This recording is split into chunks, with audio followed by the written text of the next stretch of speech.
Diabetes. Diabetes itu sebenarnya di ilmu yang saya pelajarin ya, apa masalahnya? Sehingga mereka tuh tiap hari itu banyak mengkonsumsi makanan-makanan yang mengandung gula tinggi. Ya kan? Orang diabetes ya, orang yang akan diabetes gitu kan, ya susah makan sayur apa segala macam gitu kan. Kebanyakan yang mereka makan tuh makanan yang mereka konsumsi untuk memberikan rasa manis, sehingga obatnya apa? Baik, detox ya. Jadi detox ya. Berarti kita bisa banyak yang kita bisa pakai yang Allah ciptakan itu untuk membersihkan tubuh kita banyak. Tadi saya jelaskan ini, misalkan buat liver, buat jantung, pembuluh darah apa. Jadi sebenarnya kalau Bapak Ibu sekalian, jamaah sekalian mau sedikit mendalami pemahaman tentang ini, maka di balik ada, mohon maaf, misalkan keluarga. Ini keluarga sekarang nih, ada 1, 2, generasi di atasnya 2, ini 2, ini kanker, jantung. Ini diabetes kan? Terus dengan mudah mengatakan kami ini keturunan diabetes. Betul?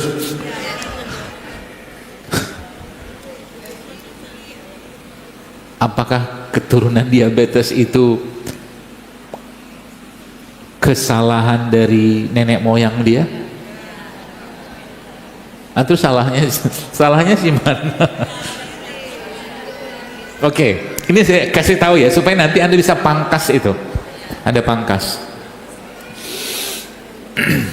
Nanti babnya akan masuk ke wilayah atau ke pemahaman tentang makanan soalnya. Ya. Diabetes, jantung. Terus mengatakan tadi kan, kami keluarga keturunan jantung. Ih, zolim banget itu leluhurnya kita.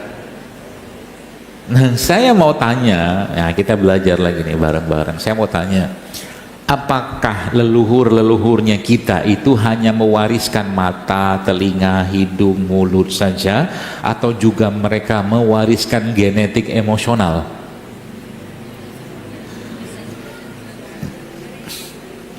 Jawabannya iya apa tidak? Berarti mereka juga mewariskan genetik emosional. Begitu. Genetik emosional itu apa? Bisa jadi ya, tanpa kita menyalahkan dan menghujat mereka, karena mereka lakukan itu karena kejahilan mereka.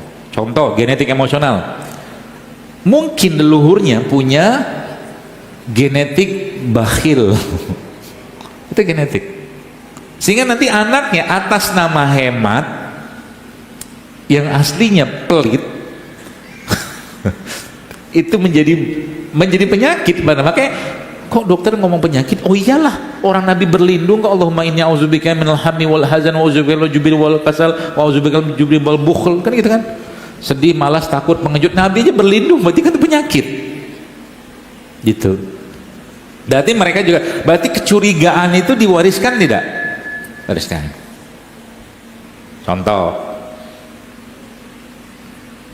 Contoh ya, makanya di bab tentang rumah tangga itu ya, kalaulah perlu berantem sedikit gitu ya, jangan di depan anak, karena dia akan ngerekam. Kalau yang direkam misalkan di situ, misal nih si istrinya jago banget menindas suaminya, maka anak laki-lakinya nggak mau kawin. Kenapa? Kalau aku nikah nanti, nasibku akan sama kayak bapakku. Karena mereka ngerekam. Makanya hati-hati. Ya. Tuh. Apalagi kalau seandainya di rekaman itu atau rekaman itu adanya di dalam kandungan. Nanti saya ajarin, saya kasih tahu cara yang memperbaiki gimana, insya Allah. Contoh mungkin lagi hamil ya, tiap lagi hamil gitu dia merasa sedih berlebihan, curiga sama suami, curiga, maka anak itu akan merekam itu. Apalagi nih misalkan nih, misal Kalau sekarang kan lagi tren-trennya luka pengasuhan, utang pengasuhan itu kan. Nanti saya ajarin caranya gimana.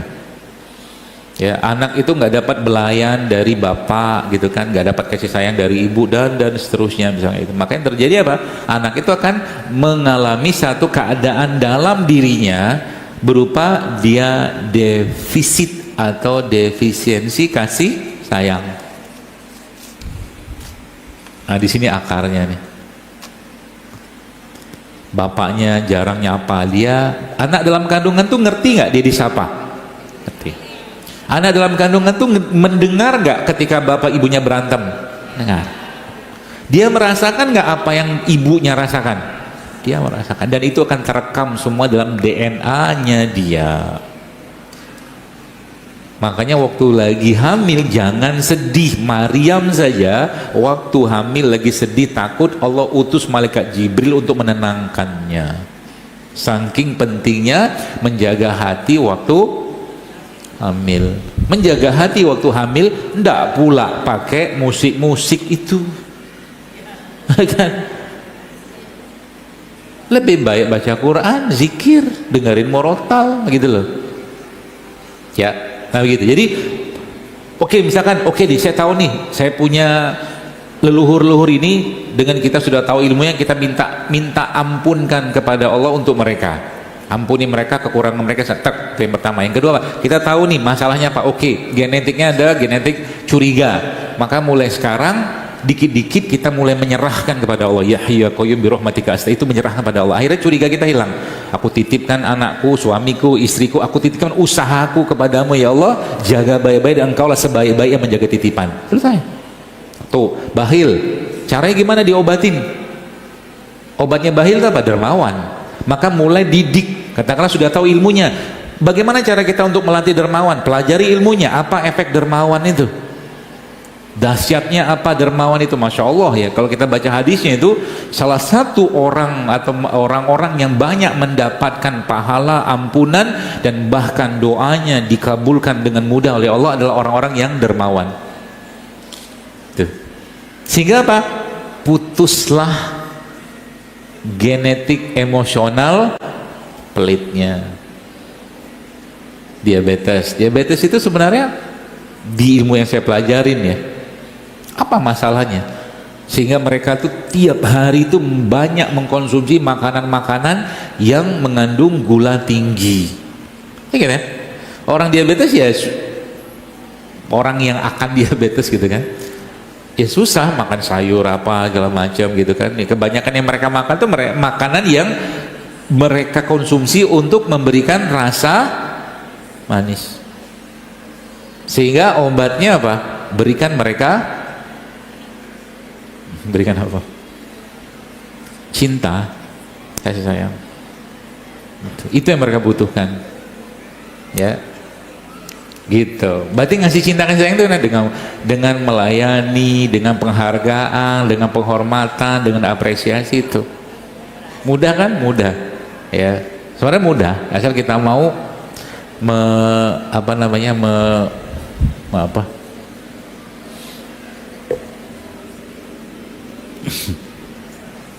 ya udah mulai kedeket baru kita ngomong-ngomong ini.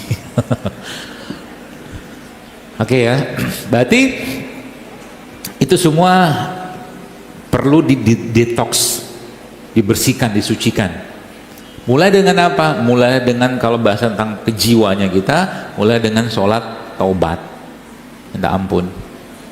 Ya Allah ampuni, Allahumma ati nafsi taqwaha wa zakkiha anta khairu man zakkaha anta waliyuha wa maulaha. Sucikan hatiku ya Allah, bersihkan hatiku dari penyakit apapun, dari leluhur-leluhurku yang mewariskan ini.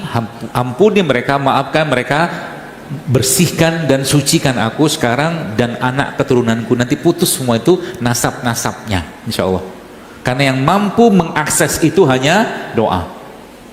Tidak bisa kita ya. Jadi dibalik orang-orang yang tiap hari makannya gula pasir, tepung terigu, karbo olahan, maka bacalah dalam pakai mata hati kita, ini orang ada masalah ini, gitu ya. Oke, satu itu. Kemudian Setelah selesai ini semua gitu kan, makanya sebenarnya kalau kita sudah tahu ilmunya kayak begini, kita tuh beruntung, bersyukur, senang banget, bahagia dengan kehadiran 1 bulan yang di bulan itu semua dibersihkan sama Allah, itu bulan Ramadan. Coba lihat, kita bayangkan Ramadan itu nggak makan 14 jam, otomatis terdetoks semua itu. Meskipun banyak orang lagi Ramadan sahur sama bukanya nggak jauh beda dengan 11 bulan kan. Nah, mulai sekarang benerin tuh Ramadan. Satu, yang kedua apa? Ini kita kan terjaga lisan. Kita nggak ada cerita tuh ngerumpi-rumpi, nggak penting, nggak ada. Mendingan aku zikir, mendingan aku tilawah, deh kan? Hati kita terjaga dengan Quran dan terjaga dengan puasa itu, sehingga apa? Ya bener, Anda bayangkan kalau 30 hari selama Ramadan itu kita kerjakan sebagaimana Nabi mencontohkan itu, wudu, Allahu Akbar, Anda bisa sembuhlah penyakit apa? Hampir sebagian besar itu hilang dengan puasa, beneran.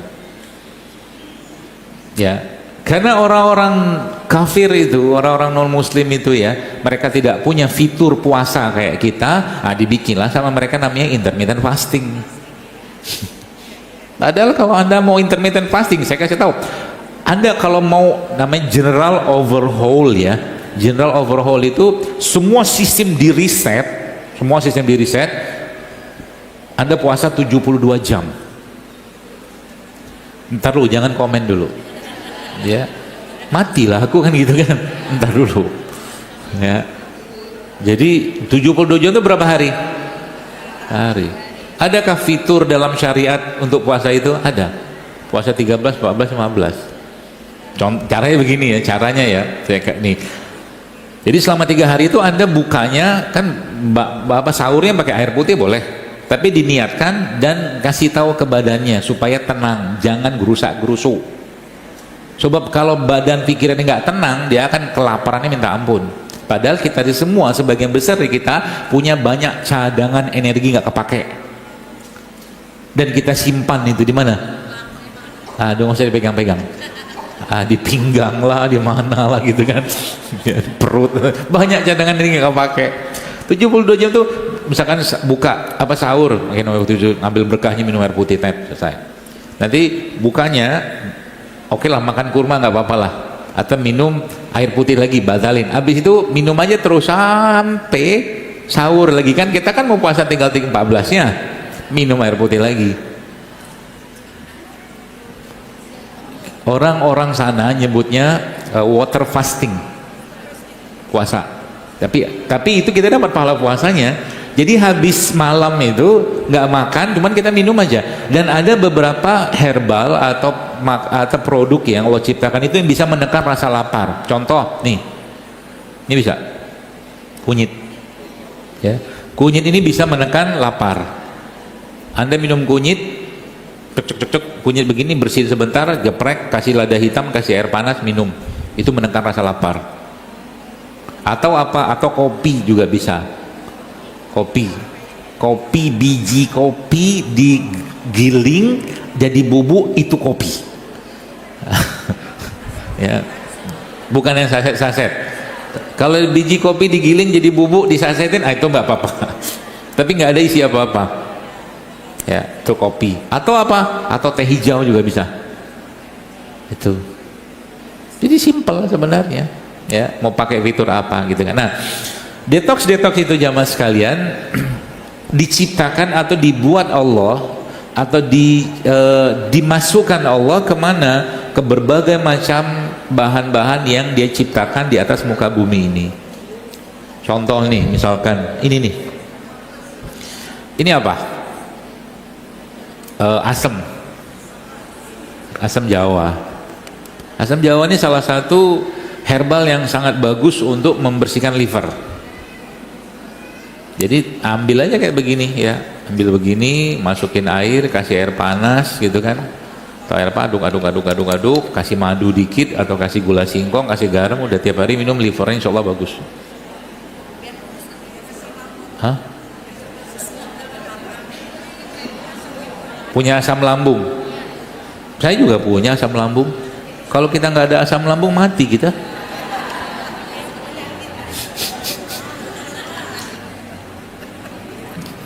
Kalau ragu nggak usah. Nah gitu aja. Nanti panjang pembahasannya soalnya. Kalau ragu nggak usah. Sebenarnya kalau ini, gini loh, orang-orang asam lambung itu kan overthinking kan.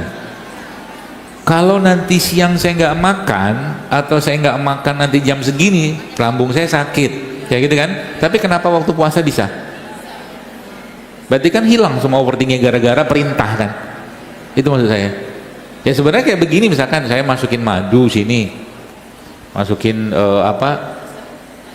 madu, kasih air gitu kan, air panas boleh, air nggak panas boleh,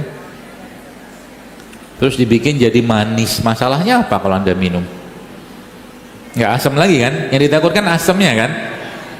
Makanya guru saya itu dulu ngajarin, dia bilang ada orang-orang yang alergi gitu, obatnya alergi itu diapain? Dilawan kata dia. Dilawan. Maka nama dia ceritanya gitu. Cuman tetap ada herbal yang kita bisa berikan. Salah satunya misalkan alergi itu bisa kita pakai habatus sauda, itu bisa buat alergi ya. Kunyit sama serai juga bisa. Gitu. Udah gini kan udah manis nih. Gak ganggu asam lambung. Akhirnya dia tiba-tiba entah kayak gimana, mungkin perutnya berantakan. Tadi saya lupa, tadi yang pertama tuh serat kan, yang tadi solid. Itu satu lagi tuh bakteri, atau bahasa lainnya tuh probiotik. Probiotik, satunya prebiotik, satunya probiotik. Bedanya apa? Kalau pre itu serat, kalau pro itu bakterinya. Jadi makanan-makanan fermentasi itu bagus tuh. Contohnya apa? Tempe, miso, tauco, apa lagi?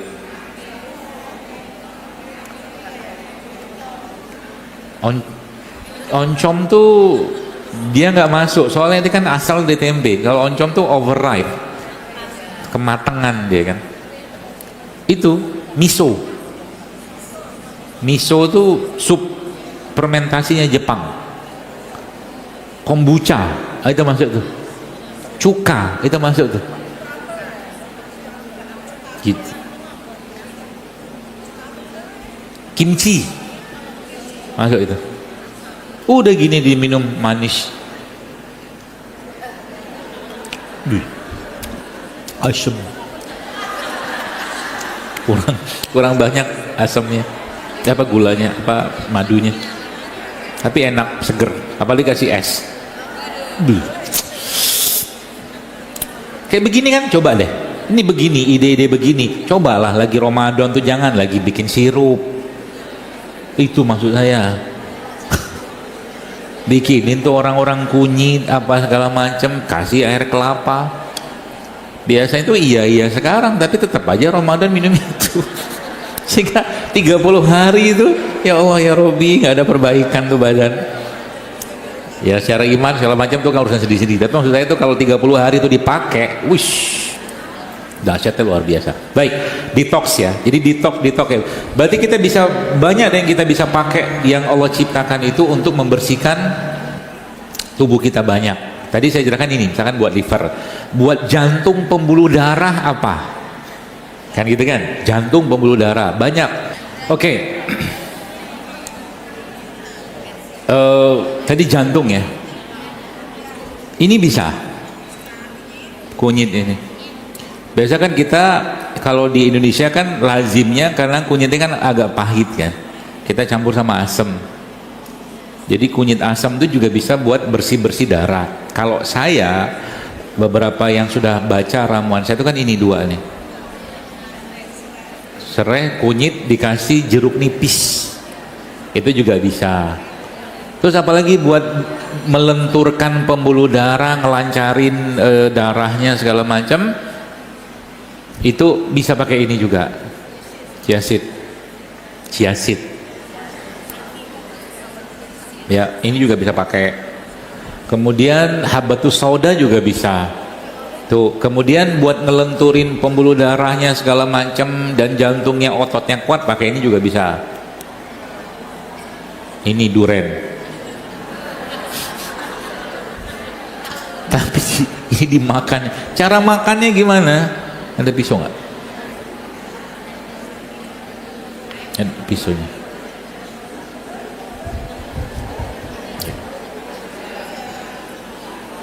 Cara memakan alpukat. Soalnya kita tuh kan makan alpukatnya bukan makan sih, dibikin jus, jangan di jus. Makan aja kayak begini. Ya, ini kayak begini nih dimakan, kasih madu, udah jadi. Gitu. Kerok-kerok begini nih kalau alpukatnya bagus, ya udah. Udah. Ini rahim Anda akan sehat, jantung Anda akan sehat, pembuluh darah Anda akan lentur, BAB-nya akan lancar. Udah. Soalnya kan kalau kita beli jus, kan alpukatnya segini biasanya, separuh, seperempat malah. Ya. Seperempat dikasih apa? Tuh. Coba lihat. Udah bikin aja sendiri di rumah gitu kan. Dan jangan sering-sering, jadi buah-buahan itu juga kalau saya lebih memilih untuk tidak di jus kalau saya. Berarti nggak boleh di jus, boleh nggak di jus, boleh. Ya, tapi kalau mau benar-benar sehat jangan di jus, dimakan, buahnya dimakan. Ya, kenapa buahnya dimakan? Supaya giginya kerja. Ya, giginya bekerja. Kalau di jus, apa yang terjadi? Masuk langsung ke dalam kan. Makanya saya tuh ingat banget zaman dulu salah satu cara saya untuk menguatkan gigi ngapain? Makan tebu. Makan tebu. Zaman sekarang anak-anak sekarang mana bisa papat lagi. Saya kemarin kapan ada beberapa bulan lalu saya ke Sukabumi, ke daerah Caringin apa gitu, saya ada teman di situ punya kebun, ya, makan tebu. Wah, masih kuat, alhamdulillah. Karena gigi adalah cerminan badan, ya. Kalau giginya berantakan, kemungkinan perutnya asam. Jadi cerminan badan kan saya bilang di muka kan. Contoh nih, contoh orang-orang yang nanti coba baca datanya. Ternyata data yang menyebutkan yang pernah saya baca itu negara-negara yang tinggi asupan susunya itu ternyata justru angka osteoporosisnya juga tinggi, gitu loh. Ya, babnya di sini saya nggak bahas susunya, tapi yang saya bahas adalah tentang masalah kita kekurangan kalsium. Semua makanan asam yang dimakan oleh seseorang pasti akan menyebabkan tubuh menyedot kalsium dari tempat yang lain. Contoh makanan asam apa? Bukan rasa ya, sifat. Tuh gorengan tuh, yang pakai minyak semuanya asam. Dia akan nyedot tuh, tulang, gigi, semua akan berantakan.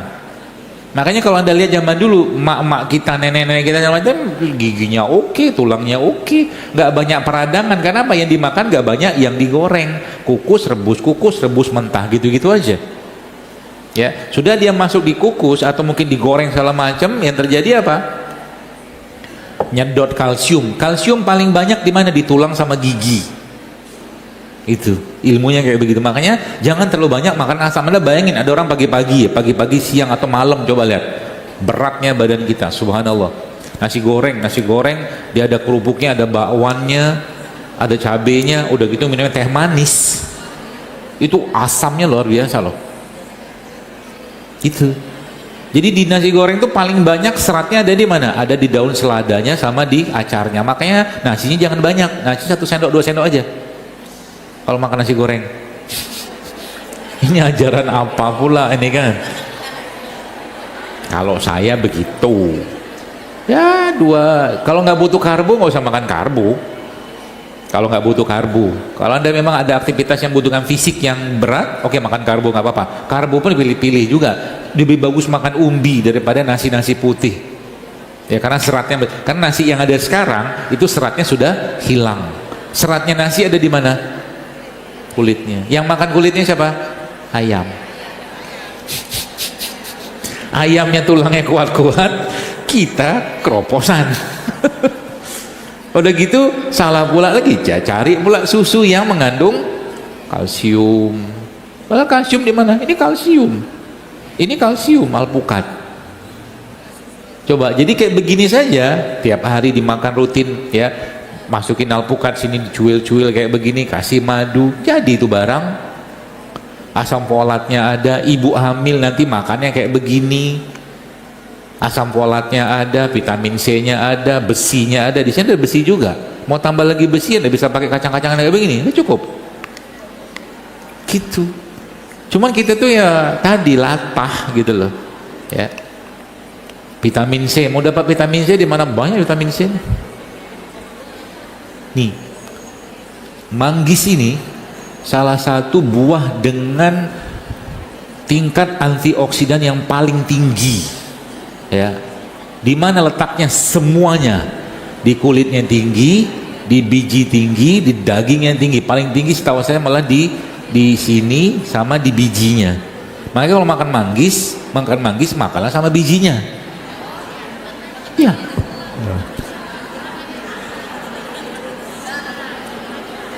Dok, nanti kan tumbuh. Kan gitu kan? Kalau tumbuh ya bagus lah, kita bikin perkebunan manggis sekalian. Kan gitu kan, guyonannya orang kena usus buntu. Usus buntu karena minum makan apa? Bukan tuh jambu biji itu loh. Jambu itu kan, dari mana ceritanya itu kan? Satu, bab tentang perjantungan tadi belum selesai. Ini pertanyaan banyak banget, gak kejawab kayaknya. Saya baca beberapa aja ya. Udah setengah 12 soalnya, ya.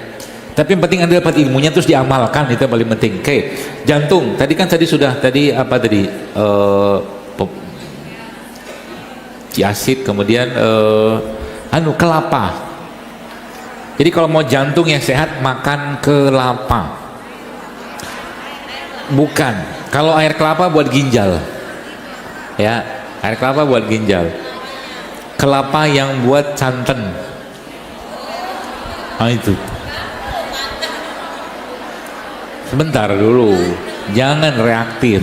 Itu tanda-tanda orang yang sakit. Anggaplah ini kelapa. Jadi bagaimana cara supaya saya dapat manfaat dari kelapa ini buat jantung saya? Misalkan Anda makan kelapanya itu 1/4 sehari. Diapain? Dimakan aja, dicamil. Makan aja. Nanti kan ketahuan tuh giginya berantakan apa enggak. Perpak gitu kan. Oke, susah. Kalau susah diapain? Diparut aja. Nah itu ilmunya lagi tuh. Salah satu penyebab banyak biang kerok masalah kesehatan itu adalah terjadinya lonjakan gula. Lonjakan apa? Gula. Nah kalau orang dulu makan kelapa biasanya pakai apa? Makan ketan kayak kelapa kan, itu bagus. Jadi karbo ketemu lemak.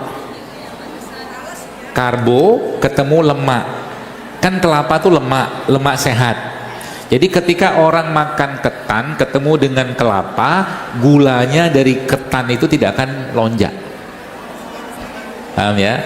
Oke, berarti kalau Bapak Ibu jamaah sekalian mau supaya ketika Anda makan makanan yang mengandung, dokter mohon maaf saya belum bisa meninggalkan nasi, saya belum bisa meninggalkan roti, saya belum bisa meninggalkan tepung-tepungan atau nasi dulu misalkan gitu ya. Maka nasinya Anda tambahkan minyak. Habis dikukus di tanah begitu, masukin VCO dan zaitun ke situ. Satu. Atau kalau enggak nasinya Anda tambah dengan biji-bijian. Ini bisa, chiaseed bisa, biji kacang hijau bisa, biji selasi bisa, biji kacang kedelai bisa, biji apa lagi? Biji-bijian masukin ke dalam nasi itu. Tuh. Atau kalau enggak Anda jadikan nasi kayak nasi liwet, masukin jahe, masukin apa, kasih bumbu tuh nasi. Dia tidak akan menyebabkan ketika kita makan nasi itu nggak terjadi lonjakan gula. Kalau gula terus menerus melonjak kayak begitu, apa yang terjadi? Tubuhnya konslet. Bahasa orang-orang di modern sekarang namanya insulin resisten. Ya, insulinnya nggak bisa kerja lagi. Udah capek. Bahasa gitulah. Udah nggak kuat aku memasukkan gula ke dalam sel, udah nggak kuat. Kenapa? Anda bayangin, lihat nih, orang makan nasi goreng, misalkan, saya bukan anti nasi uduk ya, jangan keliru juga. nanti video saya dipotong, nanti saya diomel-omelin. Enggak, tapi kita belajar. Orang makan nasi uduk masih abrek-abrek gitu kan, udah makan nasi uduk pakai bakwan, pakai kerupuk, apa lagi, kentang, hah, semur. Enggak, kita urai satu-satu loh biar gampang. Nasi uduk versi zuhud, versi zuhud, versi sederhana. Ada nasinya, ada bihunnya. Karena nggak bisa beli telur lagi, nggak ada dananya, pakai kentang. Nah gitu kan. Jadi ada nasi, ada bihun, ada kentang, pakai kerupuk, ya kan. Paketnya sama dengan es teh manis atau teh manis. Isinya apa itu coba? Itu semua isinya gula. Nasinya gula, bihunnya gula, kentangnya karbohidrat juga, minum teh manis gula. Apa yang terjadi? Naik tuh gula. Makanya saya bilang cerdas sedikit kita. Dokter makan nasi uduk jarang. Pagi-pagi biasa saya jarang banget makan nasi. Kalaupun pagi-pagi saya makan, biasa saya makan protein aja. Telur, tahu, tempe, gitu-gitu aja. Karena kalau sudah masuk nasi di pagi hari, lemot saya. Saya ngerti badan saya gitu loh. Ya. Jadi pagi-pagi kalau Anda punya aktivitas, mungkin Anda sepedaan ke kantor atau jalan berapa kilo, itu enggak apa-apa Anda makan karbo. Ya, sesuaikan aja dengan badan Anda. Jadi bayangin ya, 4 karbonya, nasinya, bihunnya, kentangnya, kerupuknya, bakwannya, sama teh manis. Lama-lama makan kayak begini, yang terjadi apa? Itu tadi, listriknya konslet. Malam ketika tubuh dalam kondisi sudah letih, makan lagi kayak begitu. Kan sekarang banyak tuh nasi uduk malam-malam tuh. Tidak apa-apa kalau mau makan, tapi kita harus cerdas gitu loh, ya. Supaya jangan terlalu banyak gula yang masuk. Oke. Nah, tadi saya ajarkan itu salah satunya pakai minyak-minyakan dan biji-bijian. Jadi nanti di rumah kalau, jadi sebenarnya kalau pemilihan karbohidrat itu sebenarnya nggak mesti kita makan nasi sebenarnya. Kalau Anda mulai sekarang misalkan mulai makan ubi jalar, itu ubi jalar atau ubi ungu buat jantung oke. Ya, ubi jalar, ubi ungu tuh Anda kukus, belah tengahnya, kasih keju di situ, kasih daging situ, top. Simple. Paling modal 10.000 cukup tuh. Jadi nggak semahal itu juga gitu loh. Singkong juga bisa, ya. Singkong itu Anda kukus apa segala macam, ancur-ancurin, kasih daging situ, kasih minyak zaitun sedikit situ, atau kasih TCO sedikit situ, aduk-aduk, jadi itu barang. Kan gitu loh. Ya. Nah, itu tadi jantung kan, jantung, pembuluh darah tadi termasuk si siapa namanya, alpukat tadi itu, ya. Kemudian apalagi yang kita perlu bersihkan? Ginjal. Ya, oh ini banyak. Ntar habis ini kita bahas kaki ya. Ginjal tuh di detoxnya pakai air putih. Kalau nggak air putih, atau kalau nggak Anda bisa minum air kelapa juga nggak apa-apa. Kelapa apa? Kelapa tua saja, lebih irit. Kan beli 1.000 dapatnya banyak. Kelapa tua aja cukup. Ada beberapa perbedaan kandungan, nanti coba dibaca aja antara kelapa tua sama kelapa muda. Ya kalau misalkan kita nggak mau keluar uang banyak daripada beli air kelapa, beli kelapa hijau segala macam, nggak usah, kelapa tua aja cukup. Yang buat jadi beli santannya, beli kelapanya kan gitu kan. Airnya kan ditampung tuh, biasanya dibuang sama abang-abang itu. Ya, tampung airnya, minum setiap hari, minum 1 cukup. Saya kelapa minum 1 butir itu, kelapanya Anda makan setengah, atau kelapanya tadi diparut campurkan dengan nasi, itu masya Allah. Keren itu, nanti BAB semua akan lancar, jantung akan sehat segala macam kayak begitu. Itu pakai air, ya, bukan air yang berwarna. Berarti kalau saya minum jus gimana? Hati-hati dengan jus. Semakin banyak jus yang Anda makan, minum, apalagi jusnya itu dikasih gula lagi. Gulanya gini ilmunya. Anggaplah ini nanas atau nanas lah gitu kan. Nanas Anda makan satu nanas kecil, nanas Malang apa gitu kan, makan tak. Itu ketika dimakan, kenaikan gulanya dibandingkan ketika nanas itu di jus lebih tinggi yang di jus. Jadi lebih bagus dimakan, ya gitu. Lalu terakhir nih, tadi kan sedikit membahas tentang pertulangan. Aduh, bahagia banget ya. Jadi gini ilmunya, wanita itu aslinya kalau mereka hidup dalam kondisi yang benar, ya, nggak nyampah-nyampah, dan dia hidup dalam kondisi fitrahnya itu kasih sayang, maka estrogennya akan stabil. Jadi estrogen pada wanita itu efeknya dua. Pertama, dia ke jantung, akan menjaga kelenturan otot jantung, itu yang pertama. Yang kedua, estrogen pada wanita itu akan menjaga kekokohan tulang. Berarti saya boleh dong makan produk-produk yang mengandung estrogen alami, boleh. Contohnya apa? Bengkoang. Bengkoang tuh bagus estrogennya, satu. Terus apa lagi? Kacang hijau. Ya, cari kacang hijau yang bener ya, kacang hijau yang sehat. Soalnya kalau kedelai biasanya kan sudah banyak yang kedelai yang dimodifikasi apa segala macam itu kan. Tapi intinya secara umum itu kacang hijau, kedelai, bengkoang, zaitun, ya, ini tadi alpukat tadi juga oke. Ya, itu biji-bijian. Itu semua akan termasuk perkunyitan. Ini juga sama. Itu juga akan menguatkan estrogen. Ya, itu kunyit asam apa segala macam. Terus yang kedua apa? Karena dia butuh suplemen selain kalsium daripada misalkan alpukat atau kurma apa segala macam tadi, dia juga butuh asupan kolagen. Oke, kolagen itu salah satu senyawa yang sangat bagus buat tulang, buat jantung, buat otak, ya, buat kulit, ya. Dari mana Anda dapat kolagen? Banyak sumbernya. Ini catat baik-baik. Sumber kolagen itu yang paling the best adalah Anda bikin kolagen sendiri, yang Anda bikin dari tulang-tulangan. Tulang sapi boleh, tulang kambing boleh, tulang ceker ayam boleh. Nah, kalau tulang sapi, tulang kambing Anda rebus, Anda Anda rebus dalam waktu minimal 6 jam dengan api kecil, masukkan air secukupnya, kasih bumbu di situ, direbus dalam 6 jam. Paling bagus berapa jam? 14 sampai 16 jam. Pakai api kecil. Kalau nggak mau bikin, beli, banyak sudah yang bikin. Kaldu. Minum berapa kali sehari? Sehari minum 1 kali. Sehari minum 1 kali. Berapa banyak? 100 cc sekali minum. Nanti kulit Anda, jantung, otak, lambung semua akan oke. Pakai kolagen itu. Kalau kita bilangnya kaldu. Kaldu apa? Kaldu tulang. Bone broth. Ya. Minum tiap hari itu. Nanti yang kurutuk itu itu hilang nanti ya.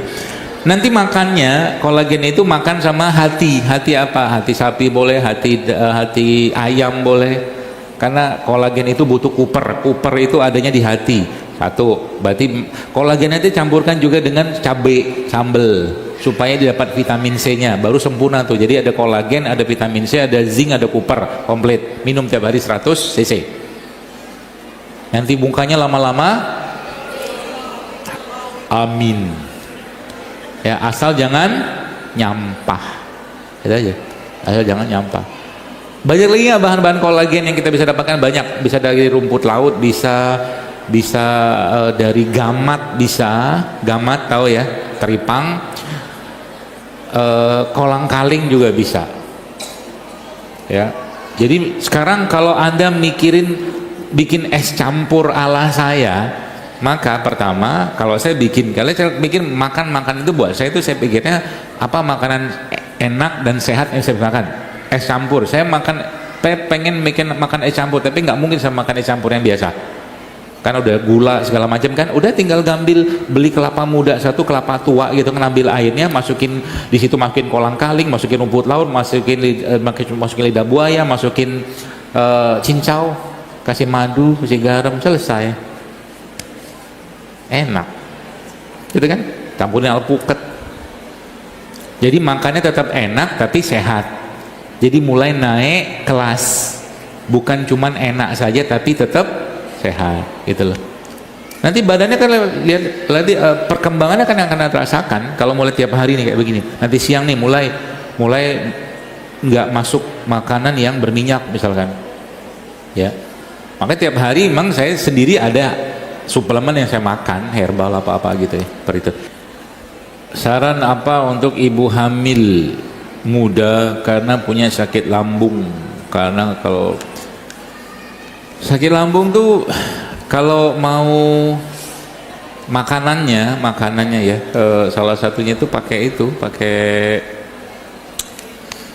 sup ikan gabus atau sup ikan toman.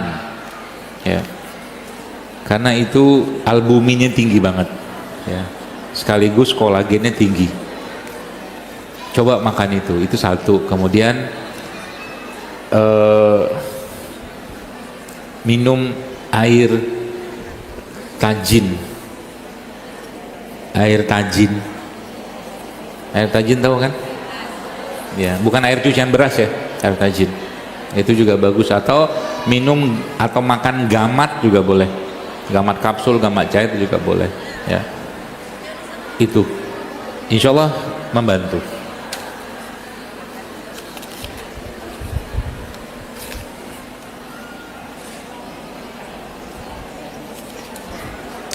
Bolehkah minum habatus sauda tiap hari buat anak remaja usia 15 tahun? Kalau saya sih boleh, asal jangan banyak-banyak.